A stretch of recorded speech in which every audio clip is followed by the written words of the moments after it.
Namaskar, greetings and gratitude. I welcome you all to another Inspirational Star Talks episode number 73. And today, with me on the hot seat is Mr. Ravikanth Perukulambil. Hello, sir. How are you doing? Hello, ma'am. Jai Hind. I'm really doing good. Hope it's the same with you. I am fine. Thank you. Thank you so much.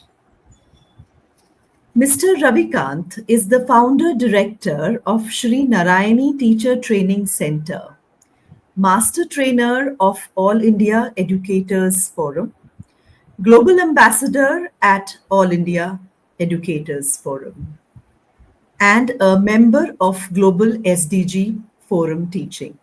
That's wonderful, sir. Sir, please share your journey as an educationist. We really want to hear your success stories and the challenges that you have faced in your journey.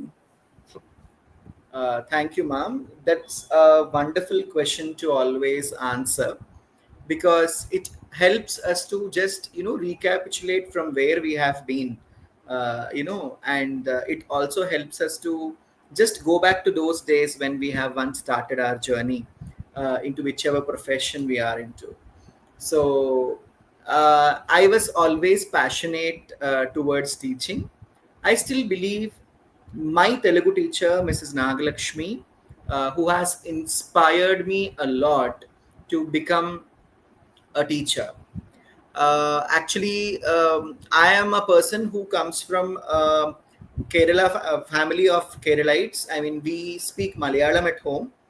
We don't speak Telugu, but being a person born and brought up in Telangana, that is Hyderabad, I had to choose at a point of time. I had to choose Telugu as one of my languages, one among the two languages.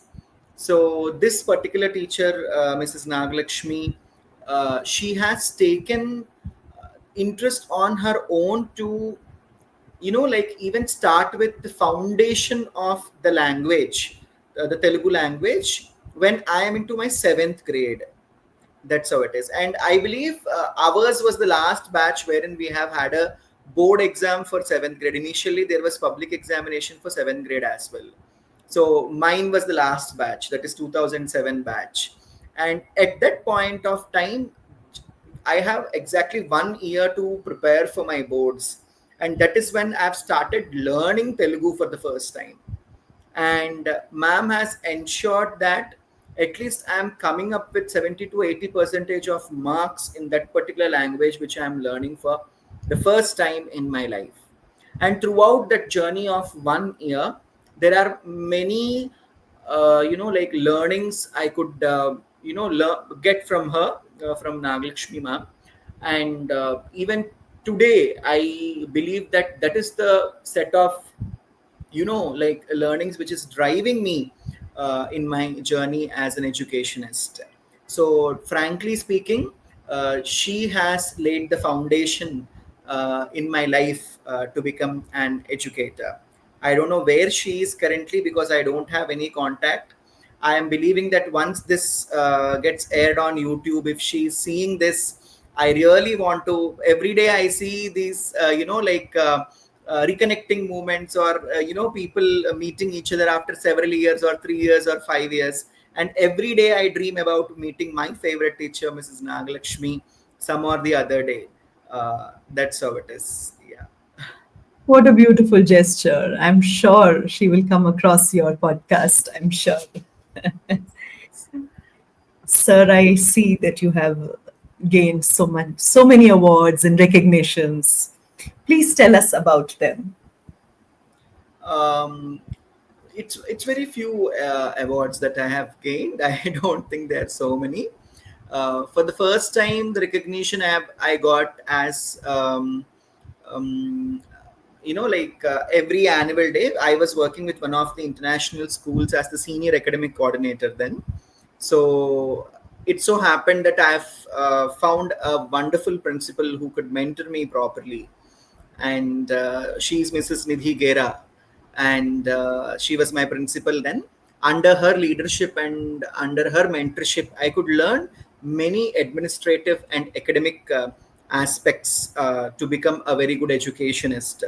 And the very second year over there, like I was given an annual award, the an award which is given in common to all the teachers for their good performance as an educator in that particular institute. So as a part of recognizing each and every teacher for some or the other best thing that teacher has got, I was also awarded, uh, I was also given an achievement award. It is called as an achievement award. And then I was also given this edu leader award. It's an international award, as a person who could extend his or her services to the society in the form of a trainer.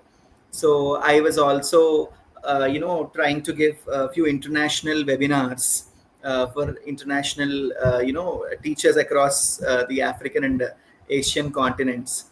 So that's how I was also given this international edu leader award. And then I could also receive an award for motivating the students for taking up art as one of the what do we say subject, or art as one of the areas wherein they can compete with their peers. And for there also I could receive an award from an organization which conducts art based competitions every year. So these are three awards which I always remember, because I believe that I could somehow contribute something in these three areas.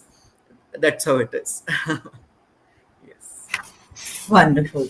And that's being very humble that I've received very few awards. Sir, you have taken up so many in house webinars. Which one is the closest to you and why? Ma'am, I always tell this thing to all the participants, who have attended my training sessions. By God's grace and with the blessings of my mentors and my parents, till now I could have 11 batches of trainers.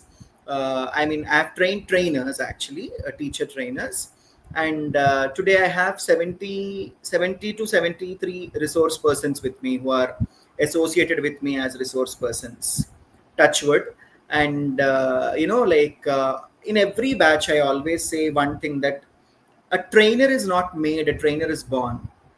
Because it's a very important and core skill that a person needs to become a trainer. So in this journey, what happens is, until and unless any topic is very close to the heart of the trainer, he or she doesn't opt to go with that. 99% this is what happens, until and unless we have a force upon us, until and unless you are working for an organization as a trainer. But in our case, I believe that we are all educators and we are choosing our topics and we are training our teachers in those particular topics, isn't it? So I believe that till now I could take more than 100 webinars, and all the topics that I have taken are very close to my heart, because there was no such topic wherein I was asked to take. All those topics were taken by me initially, and people asked to repeat them.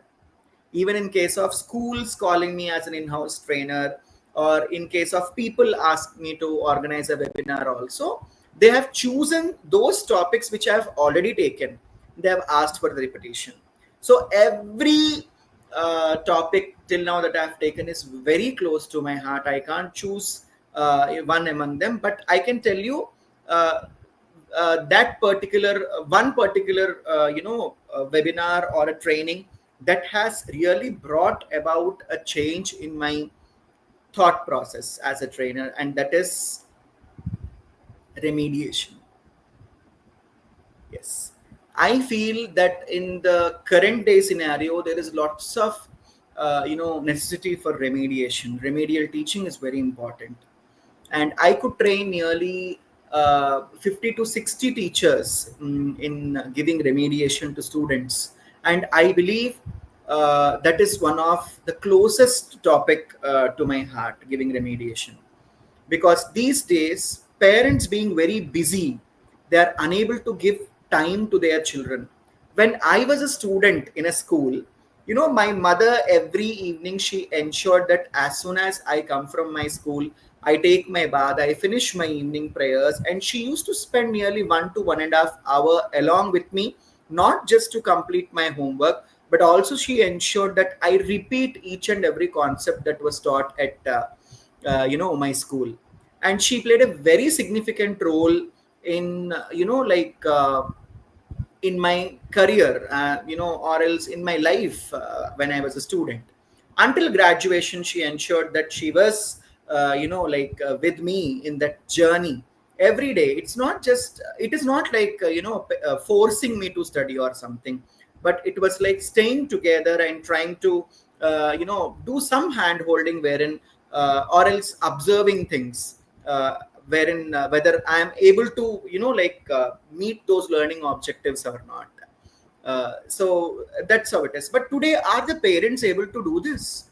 Most of the parents are working parents, and all are nuclear families. So where is that child is getting some support from any of the end?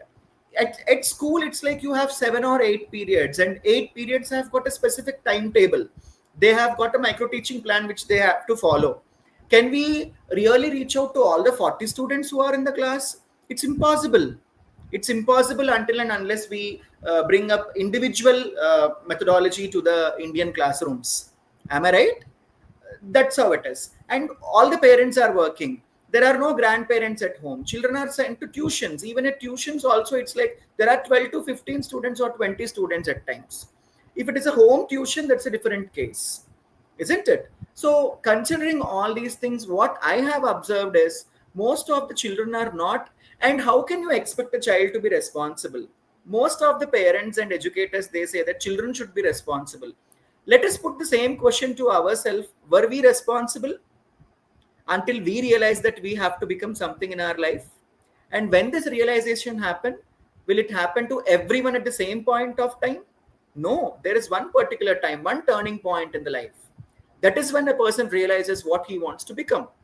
And with many sources to stay, completely, what do we say, distracted from your goals in the current day situation, how can you expect a child to be responsible?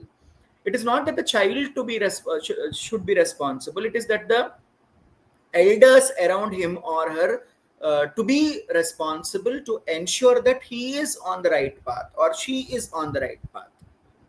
And in the current day scenario, wherein we are unable to follow this particular, thing, it is very much important that we always are trying to, rule out whether the children are, meeting the minimum levels of learning, and immediately fill that academic gap by giving remediation. This is something which is very close to my heart. And I am a person, initially when I've started my career, I felt that it's great if you teach in 10th and 12th grades. But today I believe a person who teaches in nursery, a person who teaches in LKG and UKG, a person who teaches in, grade 1 and 2, they are great, ma'am, because they are laying the foundation. And we are building upon that particular foundation. So I would like to salute all those teachers through this medium, that is your podcast, to all those teachers who are playing a very significant role in playing those, in laying those foundations of literacy and numeracy among the students right at a very early age. So that's what I believe. So foundational literacy and remediation are always close to my heart, and they will always be close to my heart. Wonderful, so wonderful, sir. Thank you. Absolutely. Sir, as you stated, you have been taking international webinars also. So, what do you enjoy taking the most? The in house ones or the international ones? And why? Yes. This is really a tricky question because there is no person today who doesn't want to, shine on the international platform. isn't it? I Yes. really don't want to shine on an international platform because we are not performers, we are teachers, isn't it? Yes. But still, getting an exposure on an international level is very important because there we get a chance to learn. When I go and share my knowledge with teachers who are in the African continents, maybe there is lots of knowledge hidden in them also, which I can bag and come back to my country, isn't it? However, I was very little fortunate to just take webinars for international educators in other parts of the country, but I couldn't really visit, any other country and take a webinar or so. However, coming back to your question, which is what do I like, whether that or this? Now, both have uh, their own significance, but somehow uh, the webinars which I have taken in India, especially the in-house webinars, wherein I could visit the schools and take, those are very close to my heart. Whatever we say, technology can never replace a facilitator. We are talking about AI, we are talking about computers, we are talking about technology. Yes, definitely, this is a medium to stay intact. The cords are not getting disconnected. However, it cannot be replaced by a teacher. So when I go for an in-house training, I'm really feeling that connectivity between me and my participant. I'm physically present over there, and those vibrations of a learning space are always there. So I really feel rejuvenated and energized in such sort of a place. And those in-house trainings which I have taken in a physical setup in schools, I always love them throughout my life. I believe those are few. There are many, what do we say, moments which I always wish to cherish again and again that has happened during these in-house trainings. Yes, Absolutely. Wonderful. thank you. That's so wonderful. Sir, you are a principal and you have been a coordinator, an educator as well. So, which is your favorite role?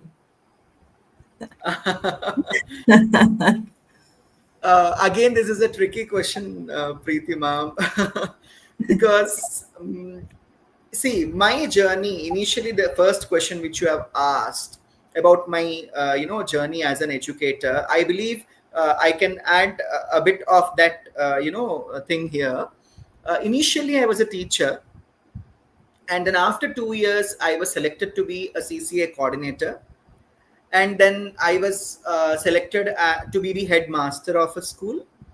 At a very young age, at the age of 25, I could become headmaster with the blessings of my mentors and with the support of my friends. And then again, I had to for few reasons, because of few reasons, I had to choose myself to be an academic coordinator for the senior school. And then I have been an academic director, and then I have been a principal today.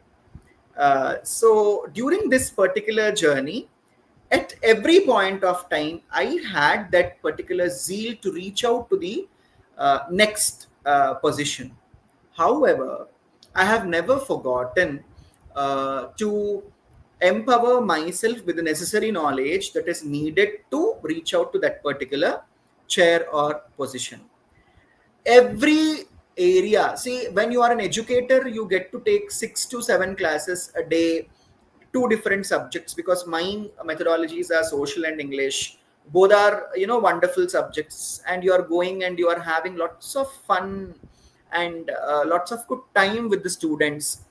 Today I don't get that. Today I don't get the chance to indulge more with the students, because when you are a principal, though you don't have that particular what do we say, boundary, you don't try to draw that boundary. Somehow children feel a bit uncomfortable, or children feel a bit scared, though we don't create that scenario to come to you as as much as they want.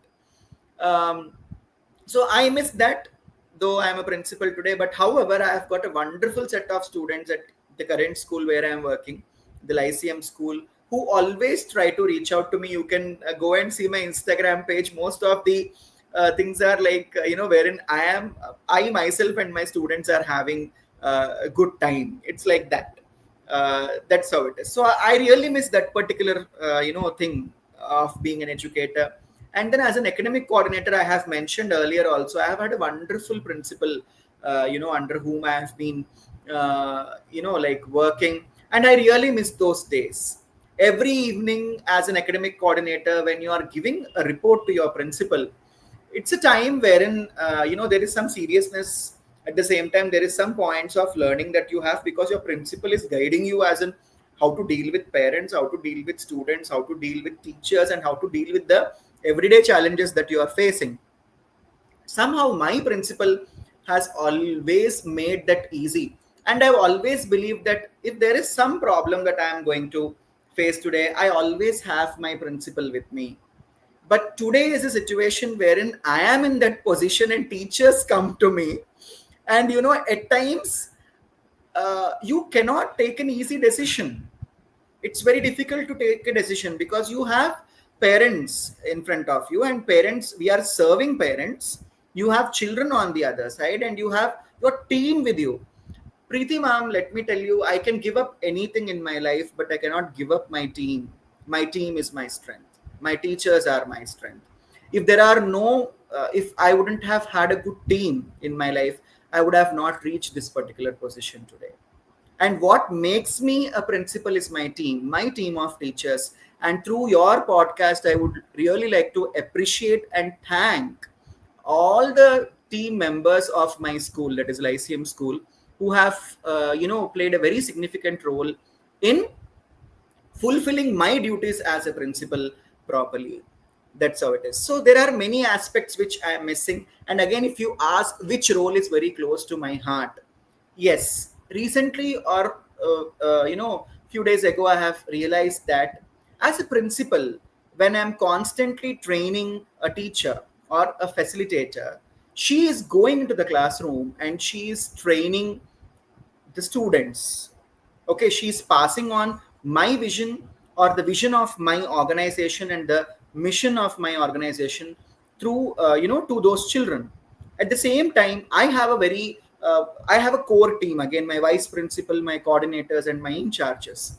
When I am training them to become leaders, they are going to again go and train few more teachers, isn't it? So these days I have really started enjoying this particular thing that I am doing as a principal, wherein I am trying to create or give more and more leaders to the society, edu leaders, academicians and academic leaders to the society. So I believe currently being a principal is what I'm really enjoying, because I'm getting to learn more from my team, at the same time serve my team. I believe in servant leadership. I don't believe in any other form of leadership. I truly believe in servant leadership. We have to serve teachers because they are undergoing a lot. There is a lot which they are going through. Again, they don't want a boss upon their head, isn't it? Because they have many things happening at their residence. And most of the teachers who are teachers today, they are coming for a noble cause, because they want to leave those things behind which are happening in their residence, and they want to do something for the students, and they are coming. So I believe in being a servant to my team and serve my team to become more and more powerful and become more and more better academicians for a noble cause. What beautiful thoughts, sir.